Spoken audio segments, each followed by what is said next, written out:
Major funding for war and peace in the nuclear age was provided by the Annenberg CPB Project. Additional funding was provided by the Chubb group of insurance companies for over 100 years, providing business and personal insurance worldwide through independent agents and brokers, and by the W. Walton Jones Foundation, the John D. and Catherine T. MacArthur Foundation, the Alfred P. Sloan Foundation, the Andrew W. Mellon Foundation, the Rockefeller Brothers Fund, public television stations, and the Corporation for Public Broadcasting. Was the world on the brink of a Holocaust? Was it our error, a mistake? Was there something further that should have been done, or not done? His face seemed drawn, his eyes pained, almost gray. We stared at each other across the table. I felt we were on the edge of a precipice, with no way off. There is no experience like gazing down the nuclear gun barrel at the other side and realizing that everything you stand for and have dreamed of and have hoped for could be blown up.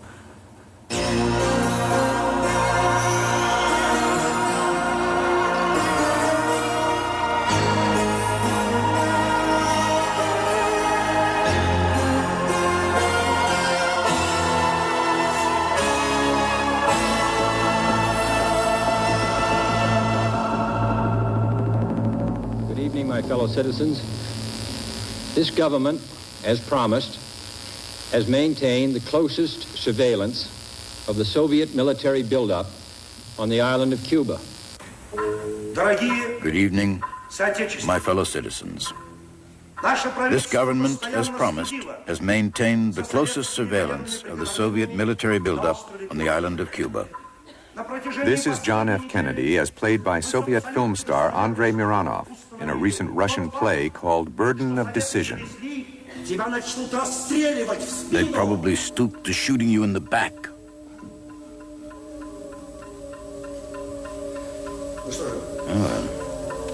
The one with the toughest nerves wins. The play is based on the Cuban Missile Crisis, 13 days in October 1962, when the Soviet Union and the United States teetered on the brink of nuclear war. The theater in the heart of Moscow has been sold out for weeks. Audiences are intrigued by this compelling glimpse of American leaders in action. They are shown a portrayal of President Kennedy and his advisors not simply as enemies, but as rational moral leaders with very legitimate concerns. An air attack is the minimum. It is the first step we should take. But the first step is the most important step.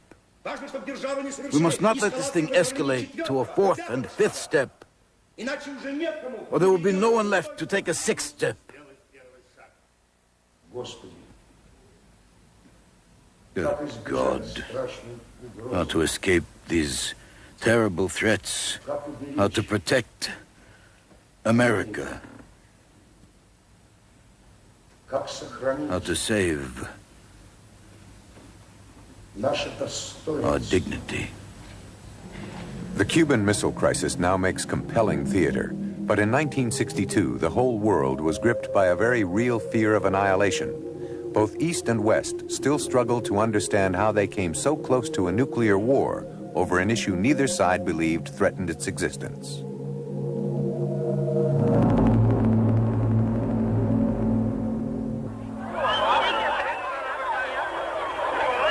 The fall of 1960, John Fitzgerald Kennedy campaigned for president.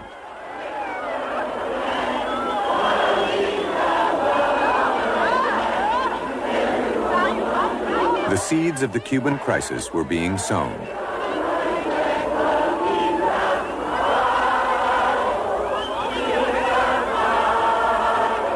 Kennedy projected the image of a tough, cold warrior, the man who would actively confront the Russians in what he called a global battle for survival. I have strong ideas about the United States, playing a great role in a historic moment, when the cause of freedom is endangered all over the world, when the United States stands as the only sentry at the gate, when we can see the campfires of the enemy burning on distant hills. Looking right at the camera here. Do that again. Take care again, Canyon. Look this way, please. In a nationally televised debate with Republican opponent Vice President Richard Nixon, Kennedy charged that a missile gap had emerged, that America had fallen behind the Russians in the race for nuclear superiority.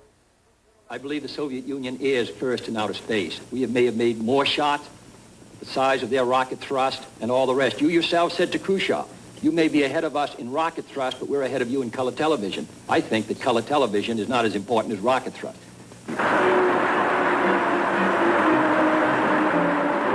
Like Kennedy, Nikita Sergeyevich Khrushchev wanted to put weapons behind his words. Khrushchev was determined to demonstrate that the Soviet Union was a superpower second to none and a beacon for revolutionary struggles throughout the world.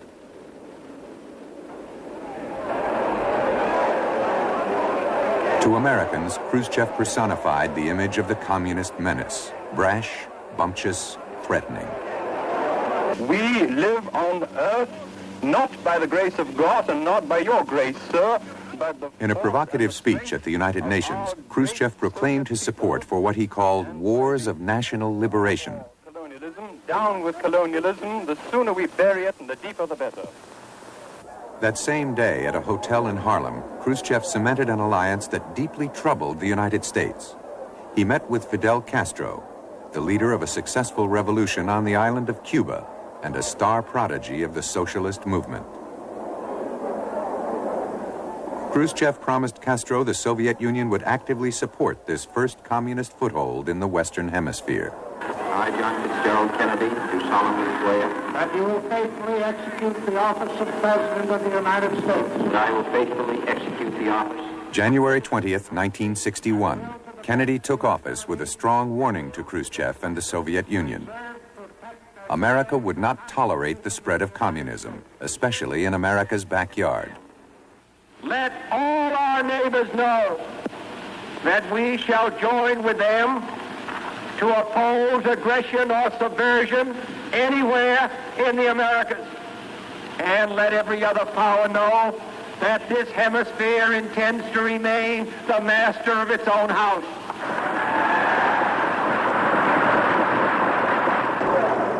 Cuba, only 90 miles from Florida, had once been a favorite vacation spot for Americans. Now, it seemed an armed enemy camp. Less than 3 months after taking office, Kennedy approved a secret CIA plan begun under President Eisenhower to overthrow Castro's revolution. April 17th, 1961. 1,400 Cuban exiles, secretly trained and equipped by the CIA, landed at the Bay of Pigs on Cuba's southern coast. The CIA expected the invasion to trigger a popular uprising inside Cuba, but they underestimated Castro's strength. There was no uprising, and the invasion was a miserable failure. There's an old saying that victory has 100 fathers and defeat is an orphan. I think it was the first thing he ever really lost, and he felt pretty bad. He felt like he wasn't sure that Allen Dulles of the CIA and the Joint Chiefs thought the plan was as good as they told him it was. And he also thought that maybe they believed that a man that had been president less than 3 months could start off with a failure. Premier Khrushchev arrives in Vienna for the first summit meeting with a U.S. president since the ill-starred conference with President Eisenhower in Paris. 2 months later, still smarting from his defeat at the Bay of Pigs, Kennedy flew to Vienna for what turned out to be a tense and hostile summit meeting with Nikita Khrushchev. For Khrushchev, the summit was his first opportunity to test the resolve of the young president. Despite the pleasantries, the meeting went poorly. Khrushchev threatened to sever Western access to Berlin, the symbol of divided post-war Europe. Kennedy refused to give ground. Threats of war were exchanged. Within a few months, the threats made in Vienna took form in Berlin. Khrushchev built a wall dividing the city into eastern and western sectors. American and Soviet tanks faced each other in the streets. We came very close to World War III. Our tanks, combat ready, were in Berlin, only 200 meters from the American tanks. And as a participant in those events, let me assure you that if the Americans had followed the orders they were given, and as I understand it, the United States troops were ordered to destroy the Berlin Wall, our tanks would have opened fire. Berlin itself did not erupt into war, but the crisis served once again to thrust nuclear weapons into the forefront of superpower relations. The President and the free world are willing to use nuclear weapons to preserve our position in Berlin, to ensure that the people of Berlin remain free and that we have access to that city. Nuclear weapons had become the central tool of superpower diplomacy. During that tense September of 1961, the Soviets tested the largest hydrogen bomb the world had ever seen. But it was not proof of military superiority. In fact, they had only about 6 intercontinental missiles capable of striking the American mainland. The United States had hundreds of nuclear weapons capable of striking the Soviet Union from North America. And the United States also enjoyed a geographical advantage, with weapons based in Allied countries much closer to the Soviet Union: Great Britain, Italy, and Turkey. Khrushchev was acutely aware of the U.S. nuclear advantages.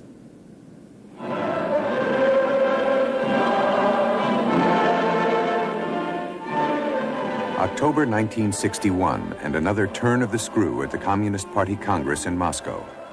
Khrushchev was accused by China of being soft in his dealings with the West. His leadership of the communist world seemed threatened.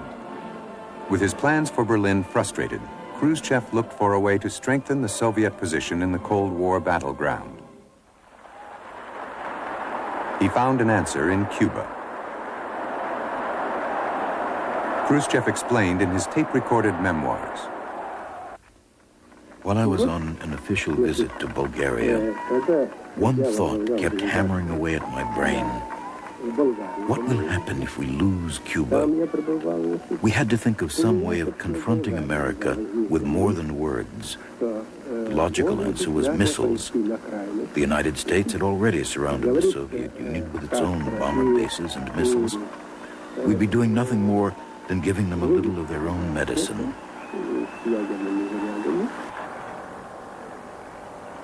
The Soviet Union had been shipping oil, agricultural equipment, and technicians to Castro's Cuba for several years. But in late summer of 1962, Soviet troops and military equipment arrived on the island at an increasing rate. Alexander Alexeyev was Soviet ambassador to Cuba. Для всех, что готовится вооруженное вторжение на Кубу. It was clear that the United States was preparing to invade Cuba. So we sent in more military supplies, planes, MiGs, Soviet military advisors. And finally, we and the Cubans decided that in order to avoid a United States invasion, we should supply Cuba with missiles. There was a risk in this, of course, that was taken by our government, and especially by Khrushchev. Kennedy and his advisors were convinced that Khrushchev would not have nuclear missiles installed in Cuba. The Soviets had never placed missiles outside their own territory, not even in other Eastern Bloc countries. But in Washington, the political pressure mounted. Kennedy was concerned the issue might hurt the Democrats in the upcoming elections. He drew the line dramatically and forcefully.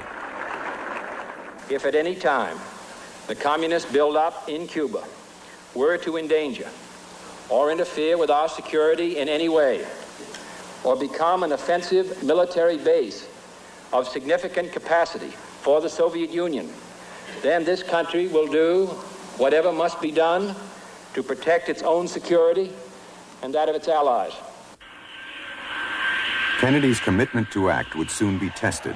On Sunday, October 14th, 1962, a U-2 reconnaissance plane left Edwards Air Force Base, California, to take high-level photos over western Cuba.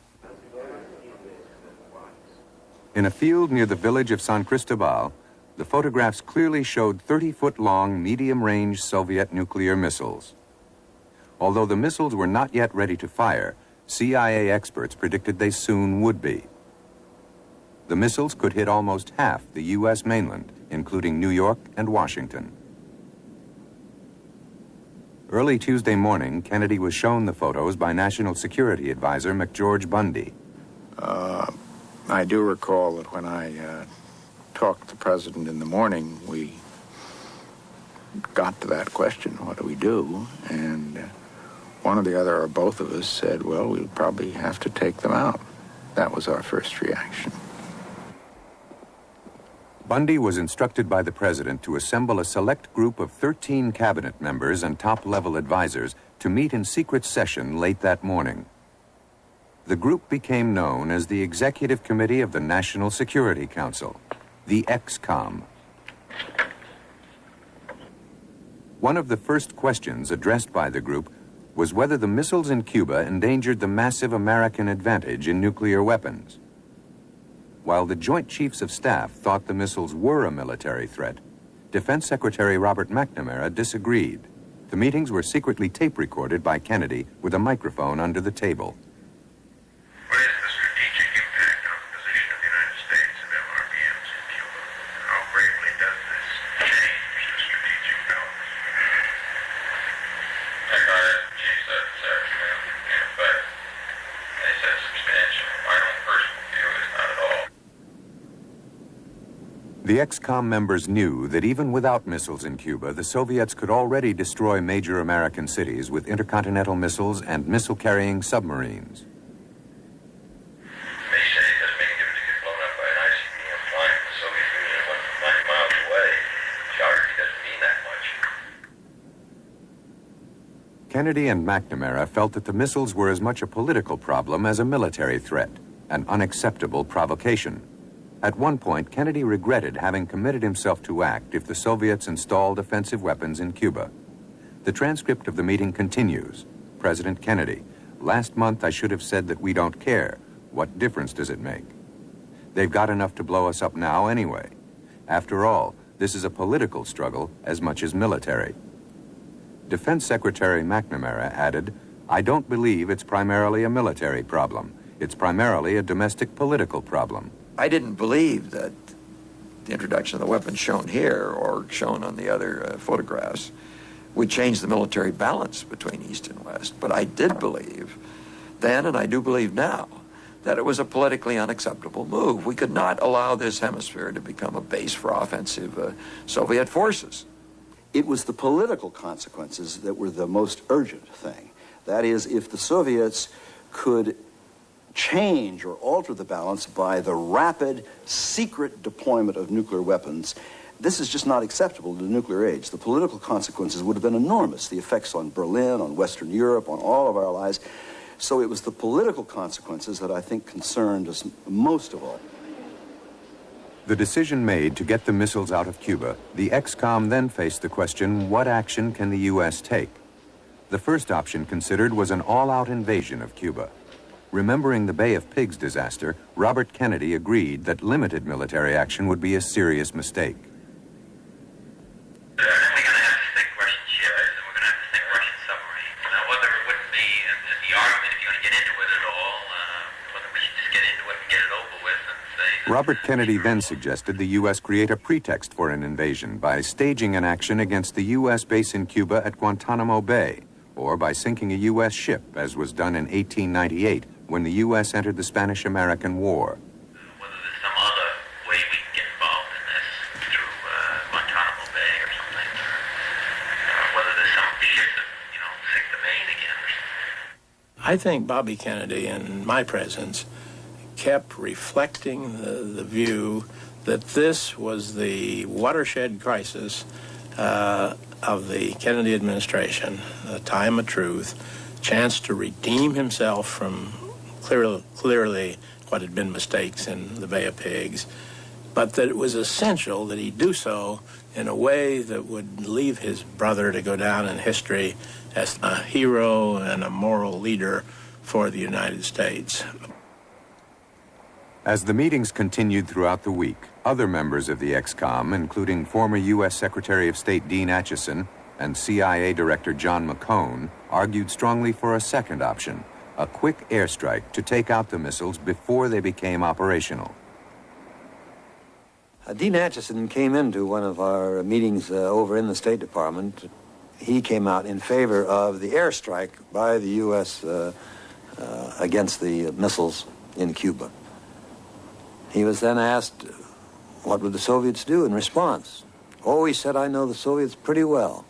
I believe they would feel obligated to respond by knocking out U.S. missiles in Turkey.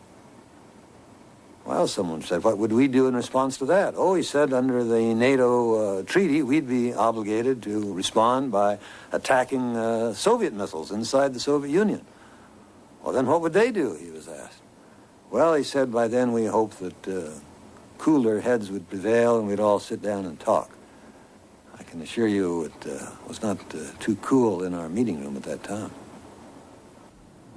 A third, more moderate measure was to initiate a naval blockade of Cuba and then threaten an invasion or airstrike if the missiles were not removed. Another alternative was to refrain from military action entirely and negotiate with Khrushchev. The strongest advocate of this alternative was United Nations Ambassador Adlai Stevenson. Stevenson argued that the U.S. should trade Guantanamo Bay and American Jupiter missiles in Turkey for the Soviet missiles in Cuba. Though the United States had considered removing its vulnerable, obsolete Jupiters in Turkey for over a year, the ExComm rejected Stevenson's proposal as too much, too soon.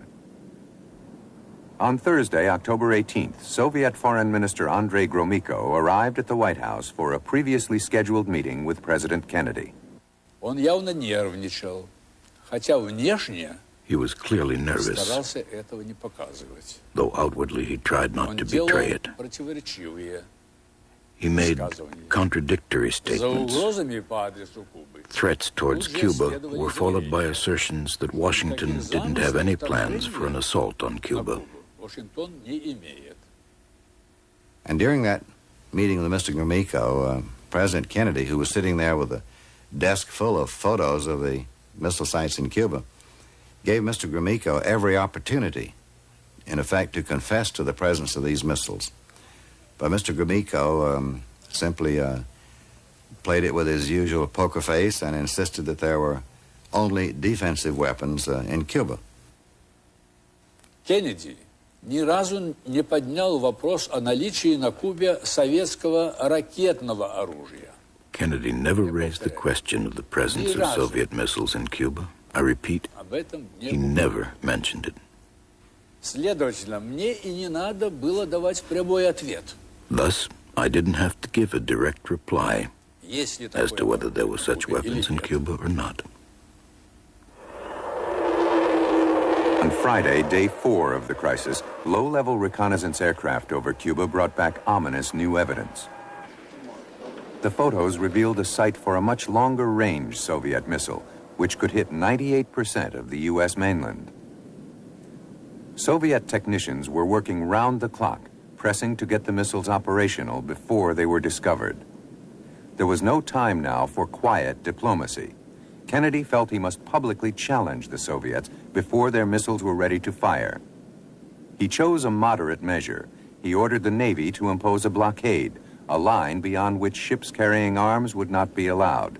It was a plan McNamara had analyzed with Roswell Gilpatrick.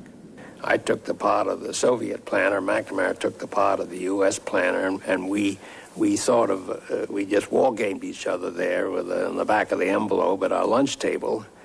And what we essentially came up with was this idea of a naval blockade and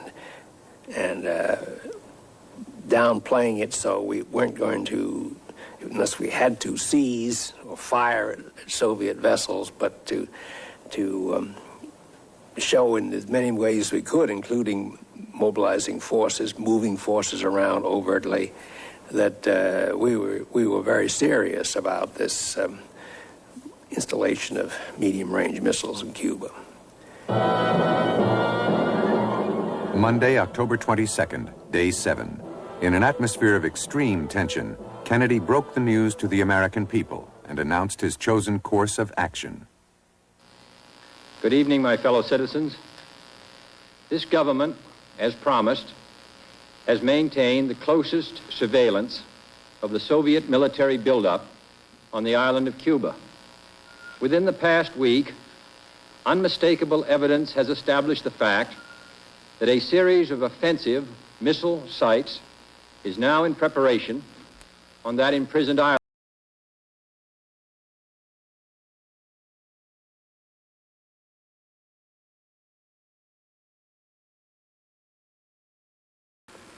It shall be the policy of this nation to regard any nuclear missile launched from Cuba against any nation in the Western Hemisphere as an attack by the Soviet Union on the United States, requiring a full retaliatory response upon the Soviet Union.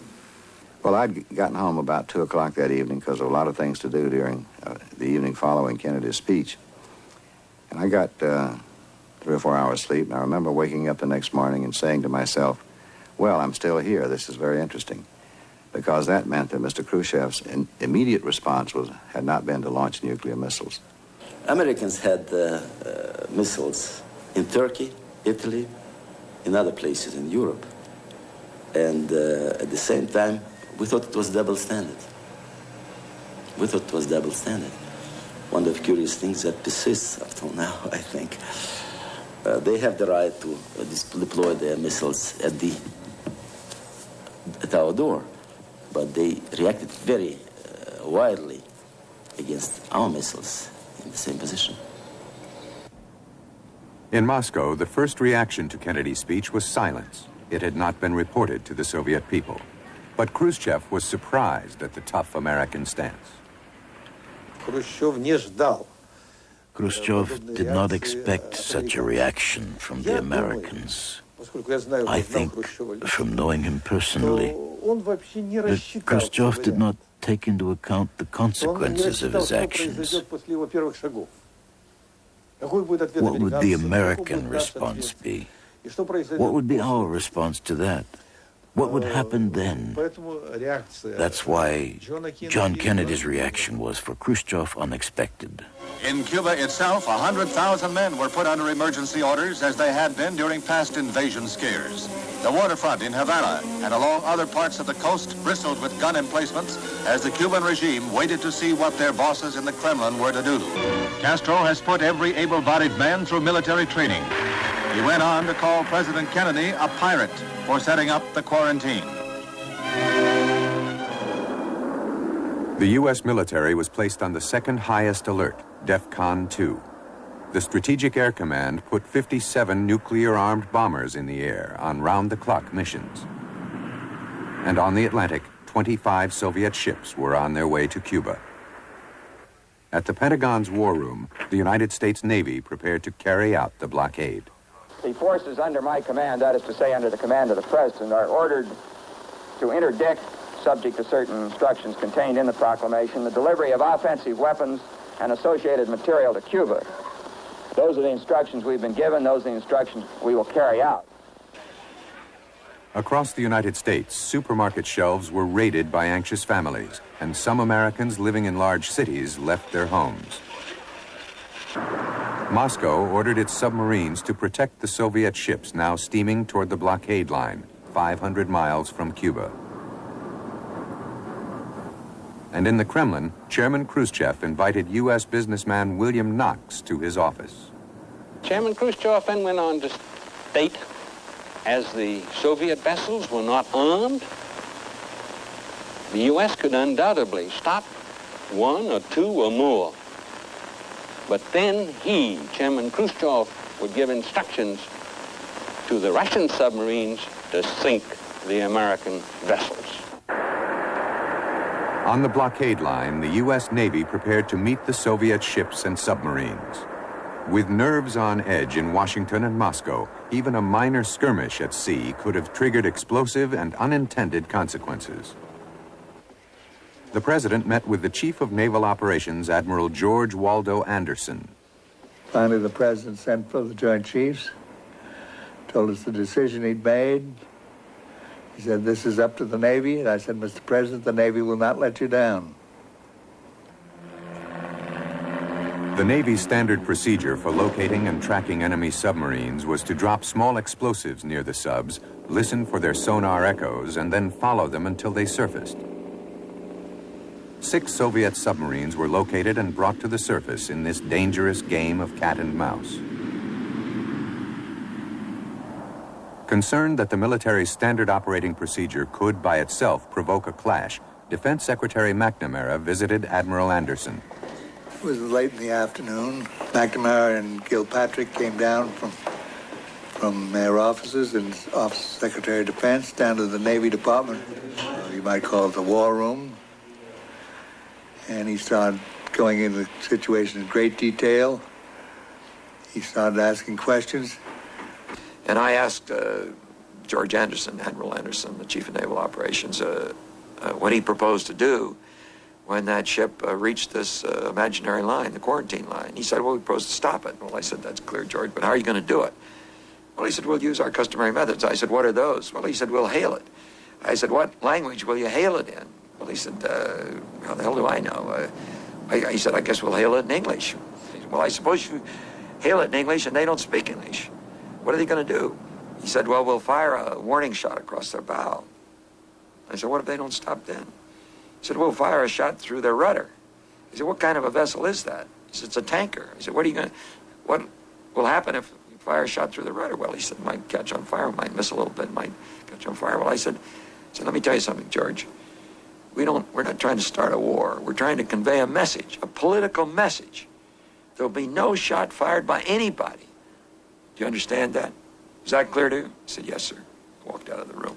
Now, that was a rather harsh way of conveying the message that control would remain in the hands of the President.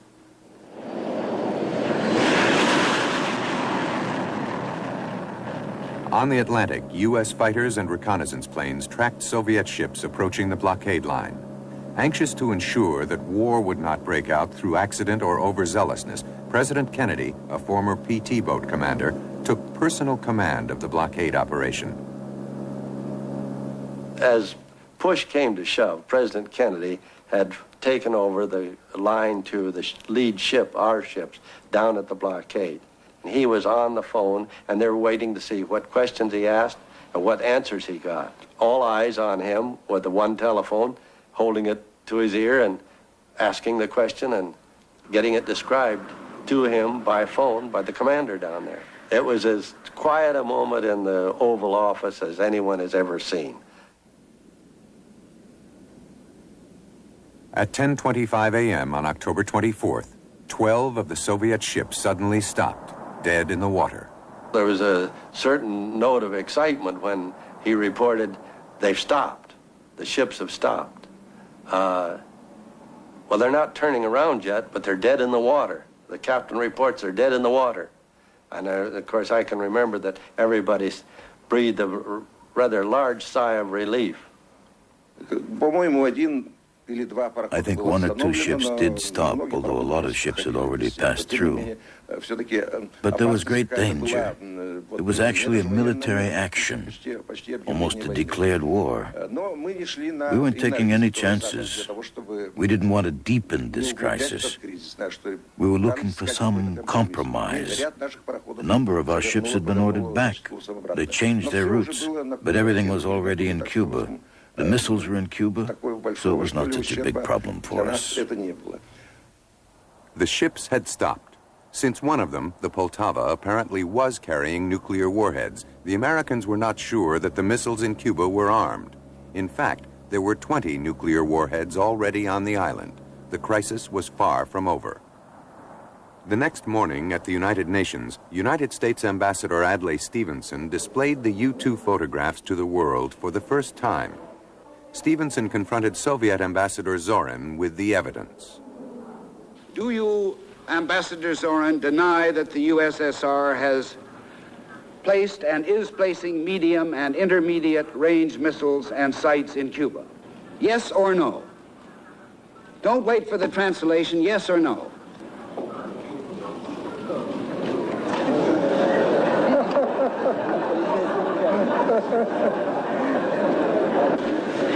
Я не нахожусь. I am not in an American courtroom, sir, and therefore I do not wish to answer a question that is put to me in the fashion in which a prosecutor does. In due course, sir, you will have your reply. I'm prepared to wait for my answer until hell freezes over, if that's your decision. Ambassador Zorin's decision was, once again, to deny the presence of Soviet offensive missiles in Cuba. But next afternoon, away from the TV lights, the Soviets made an unorthodox attempt to resolve the crisis. The Soviet KGB chief in Washington urgently requested a lunch with ABC reporter John Scali. He said, what would you think of a solution of the crisis which would involve first our withdrawing these missiles from Cuba and doing this under United Nations inspection?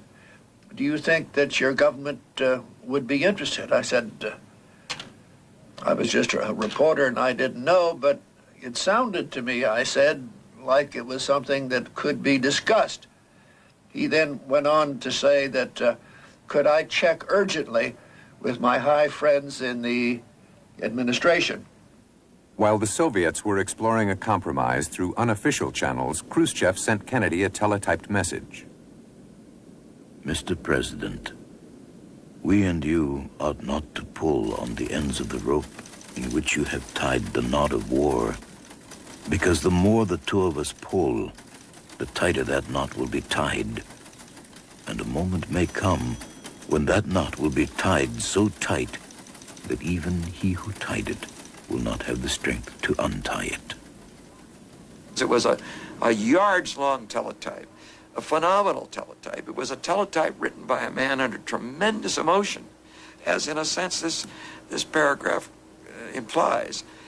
It was clearly written by Khrushchev himself. It expressed his deep, I'll call it deep fears and deep concerns, but fears and concerns, but also determination. It was distraught and emotional and suggested that maybe the old man was losing his cool. And we didn't like the thought that someone whose finger was on the nuclear trigger was losing his cool. So we were left with the feeling, and I think we slept on it that night, that there was both danger and hope inherent in that message. But early next morning, day 12 of the crisis, danger smothered hope. The White House received a second, much tougher message from Khrushchev. The Soviets had raised the ante, insisting that they would remove their missiles from Cuba only if the U.S. would halt the blockade, promise never to invade Cuba, and remove its Jupiter missiles from Turkey. To remove the missiles from Turkey under Soviet threat was just inconceivable. It would indicate to the Turks a loss of will, a lack of will on the part of the U.S., and they would question the value of our commitment to their defense. So it was inconceivable that we would yield to that threat. And yet, should we go to war over an obsolete weapon? It was a pile of junk. There's a great danger that you will try to deal with and solve political problems with military action.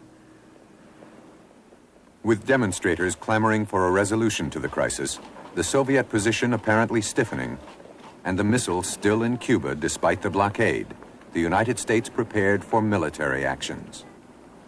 250,000 troops were moved to U.S. bases in Florida and Georgia and airlifted to Guantanamo Bay. Anti-aircraft missiles were installed on Florida beaches, and Marines practiced amphibious landings on Caribbean islands. In the event of an invasion, the Southern Expeditionary Force would be commanded by Major General William Fairborn. My orders were to land on the coast of Cuba, seize Santiago, and march on Havana. The troop movement served a dual purpose as military preparations and signals of political determination. We loaded whole blood and 100 coffins onto the carrier Iwo Jima dockside in Panama and made sure that there was a good audience to see it, and then we sailed. But while military commanders were confident of success, President Kennedy was reluctant to give the final approval for an invasion. Kennedy and his advisors believed that several of the Soviet missiles were now ready to fire. We were fearful that in the face of an air attack, or in the face of a land invasion, a Cuban sergeant or a Soviet second lieutenant, under that tremendous pressure, without orders, would launch a warhead against one of the metropolitan areas, or several warheads. And in that event, millions of Americans would be killed.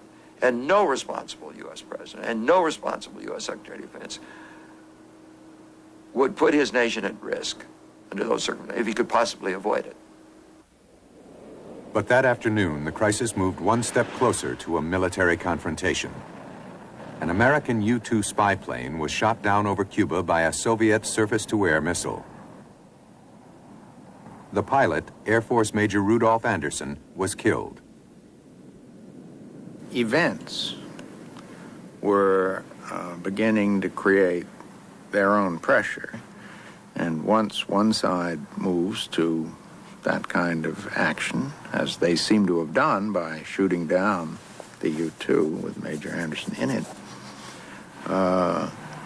things may get worse pretty fast. And the requirements of the military enterprise can become very strong and very compelling. So there didn't seem to be very much time. Kennedy feared that the downing of the U-2, coming right after the tough new Soviet demands, meant that Moscow had deliberately fired the first shot in a superpower war. What Kennedy could not know was that the order to shoot did not come from Khrushchev. It may have been Soviet or Cuban troops acting on their own, but it was against Khrushchev's orders. I know with absolute certainty that Khrushchev gave our military this command. They were not to do anything which might provoke the Americans and make the crisis more acute. Unaware that events in Cuba might be out of Khrushchev's control, Kennedy had assured the Joint Chiefs of Staff that if a U.S. reconnaissance plane were shot down over Cuba, the U.S. would immediately retaliate by bombing the missile site responsible. But at the last minute, Kennedy stopped the retaliatory strike. The actions you plan to take and the actions you actually decide to take are not always the same. You can put yourself in a planning position to do something quickly, and then when the time comes to say go or no go, you may well feel that you should wait. That's what happened on Saturday. But the crisis continued to spiral out of control. 2 hours later, another U-2 ran into trouble, this one over the Soviet Union. The Pentagon War Room phoned the news to Roger Hilsman. I was leaving the White House and passed Mac Bundy's office in the basement, and an aide grabbed me and said my office was on the phone. And the guy was talking to me, said, I've got a phone to you and I've got a phone to the War Room in the Pentagon. I can hear the pilot of a U-2 who is strayed from a mission over the North Pole gathering air samples, and he's over the Soviet Union. The MiGs are scrambling and he's screaming for help, and I can hear him. So I put the phone down and ran upstairs to the president, and he was in Mrs. Lincoln's office with the president of Mac Bundy. And I blurted out this news, and of course there was this terrible silence because everybody thought, oh my God, the Soviets are going to think that we've sent a reconnaissance plane in preparation for a preemptive strike. Maybe this is the war. Well, coming on top of the shooting down of Major Anderson, it was just one more thing. We felt the fates were conspiring against us. The U-2 made it back safely. But by the end of Black Saturday, many ex-com members were exhausted and deeply pessimistic. Some thought that an invasion of Cuba was inevitable. I remember leaving the White House at the end of that Saturday. It was a beautiful fall day. and thinking, that might well be the last sunset I saw. Saturday evening, fearful that an uncontrollable military confrontation might be imminent, Kennedy sent his brother to meet Soviet Ambassador Dobrynin. Kennedy was willing to move toward Khrushchev's proposition. If the Soviets removed their missiles from Cuba, the United States would promise never to invade the island. Kennedy also instructed his brother to give Dobrynin a secret assurance. And the president authorized Bobby to convey to the Soviet Union through Dobrynin, but in total confidence, the fact that the president had decided long ago to remove our missiles from Turkey. That we could not do it now publicly at the point of a gun. That would undermine the alliance. But that they had his assurance that those missiles in Turkey would be removed. In offering Khrushchev a carrot, Kennedy also brandished a stick. If the Soviets would not agree to his deal within 48 hours, or if another U.S. plane were shot down, the United States would go ahead with its plans to invade Cuba. And secretly, in these dark hours, Kennedy began to formulate a fallback plan. A public exchange of the missiles in Turkey for the missiles in Cuba, even though it might have disastrous effects on the alliance. I'm having dinner with the president when Bobby returned. And all the news is bad. I continue to eat nervously while the two brothers are discussing this terrible situation. And finally they had finished, and I continued to eat nervously, unaware that the conversation had stopped. And then I heard that great voice. The president said, "Dave, you are eating the chicken and drinking the wine like it is your last supper." And I looked up embarrassed and said, "Mr. President, after listening to you and Bobby, I'm not so sure it isn't." In the Kremlin, Khrushchev knew that he was losing control of events in Cuba. If another U.S. plane were shot down, it might trigger an American invasion of the island. Khrushchev was also told that Kennedy was under severe pressure to act. We were informed that Robert Kennedy said that the president himself did not know how to get out of the situation. The military was exercising great pressure on him, forcing him to resort to military action toward Cuba. He feared that despite his will, the irretrievable could occur. We could see we had to reorient our position swiftly. Sunday, October 28th, the 13th day of the crisis. Khrushchev accepted Kennedy's offer, and the world pulled back from the nuclear brink. Radio Moscow broadcast the news first. This is Radio Moscow. Premier Khrushchev has sent a message to President Kennedy today.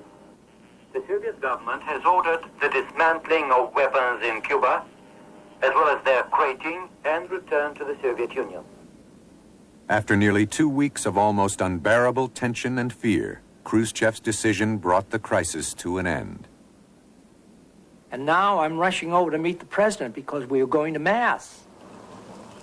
And as he stepped into the White House car, he said, "Dave, this morning we have an extra reason to pray." And we sure as hell did. The announcement about the withdrawal came early in the morning. And I was in the elevator with my colleague from TASS, Vasilyev. He's now in the United States. And we talked to some lady. She says, "Oh, you have listened to the news?" She asked us. I said, "Yes, we're Russians." "Oh," she said, "reason has prevailed," I speak in Russian. This was our first reaction from the American side.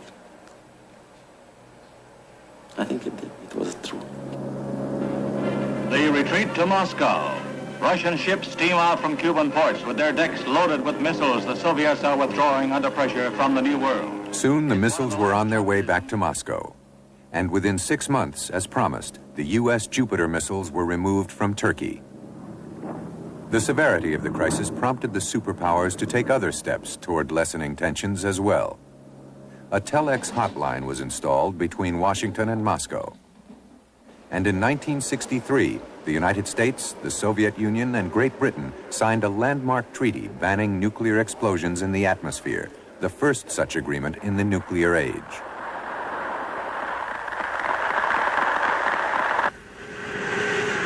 But the arms buildup continued on both sides. The Soviet Union was more determined than ever to achieve nuclear parity with the United States. By the early 1970s, the two superpowers were practically matched in their destructive capacity. Cuba continues to be a communist foothold in the Western Hemisphere, and many Americans feel Kennedy may have made a mistake in not invading the island when he had the chance. I look back on the Cuban Missile Crisis as having been fortunate in getting the missiles out, but being a missed opportunity to discredit and destroy the Castro regime. If we had surgically destroyed the missiles, or if we had, in fact, invaded the island in order to make the missiles inoperative, Castro would have been finished. The Cuban Missile Crisis was the closest the superpowers have ever come to nuclear war. The key players have analyzed its causes and its course over the ensuing months and years. I think looking back on Cuba, what is of concern is the fact that both governments were so far out of contact, really. I don't think that we expected that he would put the missiles in Cuba because it would have seemed such an imprudent action for him to take, as it was later proved. Now, he obviously must have thought he could do it in secret and that the United States would accept it, so that he did not judge our intentions accurately. Well, now, if you look at the history of this century, where World War I really came through a series of misjudgments of the intentions of others, certainly World War II, when you look at all those misjudgments which brought on war, and then you see the Soviet Union and the United States so far separated in their beliefs, and you put the nuclear equation into that struggle, that's what makes this, as I said before, such a dangerous time, and that we must proceed with the firmness and also with the best information we can get, and also with care. That same month, at his villa on the Black Sea, Khrushchev revealed his feelings about the Cuban Missile Crisis to the editor of Saturday Review magazine, Norman Cousins. Khrushchev was very somber as he spoke about it. He said that I get nightmares when I think how close we came. And suddenly he said I had this terrible responsibility. Was I going to try to, out of pride, just to demonstrate to the world that the Soviet Union could stand up to the United States? Was that decision going to result in the destruction of my country and your country? He said it was insanity.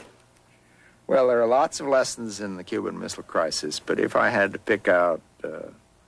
Many of the participants in the Cuban Missile Crisis are concerned that the lessons they learned in 1962 may have been forgotten. The avoidance of a situation in which the game takes control is of enormous importance in any situation which has a risk of direct conflict between the Soviet Union and the United States. Give your opponent an out. Look at the crisis from his point of view.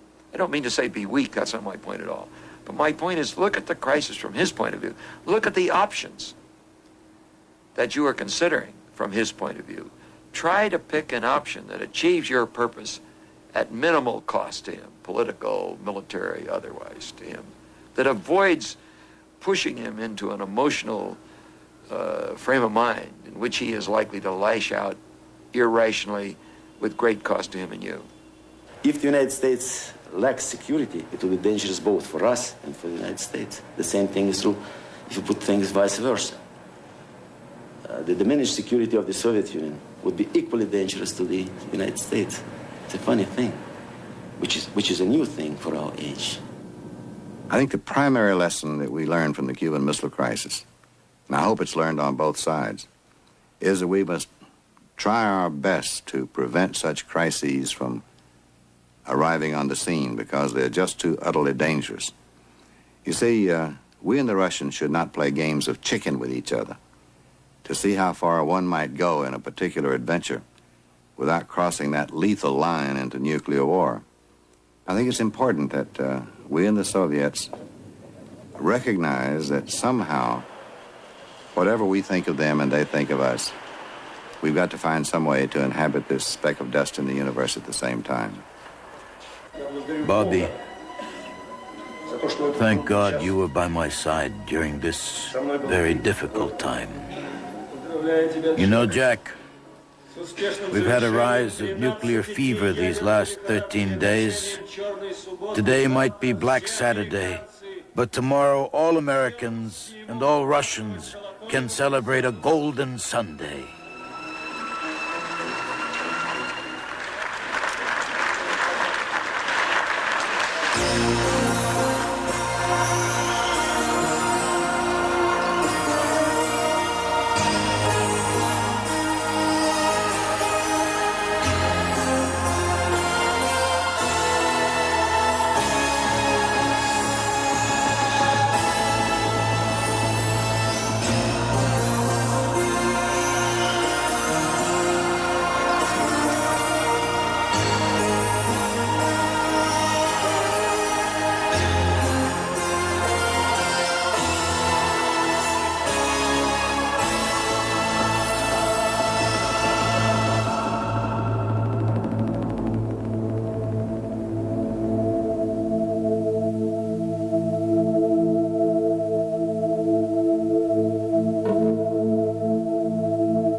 This program was produced by WGBH Boston, which is solely responsible for its content.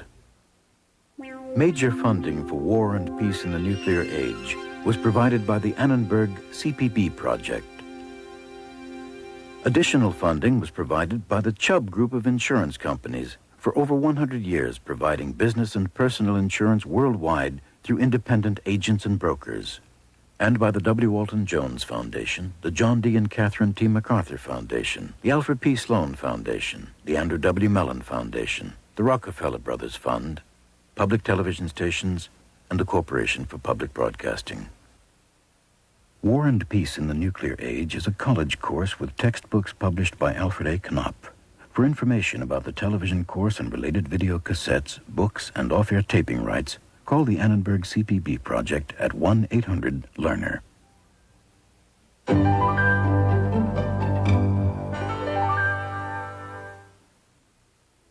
The companion book to War and Peace in the Nuclear Age is now available, written by John Newhouse and published by Alfred A. Knopp. The 512-page hardcover can be ordered by calling 1-800-441-3000, $24.95 plus handling. Please have your credit card ready.